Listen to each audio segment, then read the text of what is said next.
ഈശോയുടെ ഹൃദയത്തിൽ നിന്ന് നന്മകൾ മാത്രമേ പുറപ്പെടുന്നുള്ളൂ. ആ ഹൃദയത്തിലേക്ക് ചേർന്ന് നിൽക്കുന്നവരും നന്മയിലേ ജീവിക്കൂ. നമ്മെ ചതിക്കാത്ത, നമ്മെ സംരക്ഷിക്കുന്ന ഈശോയുടെ ഹൃദയത്തെ നമുക്ക് സ്നേഹിക്കണ്ടേ? ആ ഹൃദയത്തിൽ നമുക്ക് അഭയം പ്രാപിക്കേണ്ടേ? തീർച്ചയായിട്ടും വേണം. എന്നും നമ്മുടെ മനസ്സിൽ ഈ ചെറിയ ഒരു പ്രാർത്ഥന നമുക്ക് സൂക്ഷിക്കാം.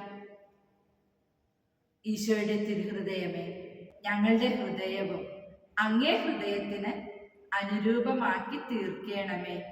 ആമേൻ.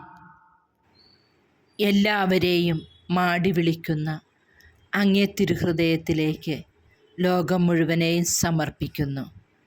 യേശുവേ, അങ്ങേ തിരുഹൃദയത്തിൻ്റെ തണലിൽ ഞങ്ങൾ എന്നും അഭയം പ്രാപിക്കട്ടെ.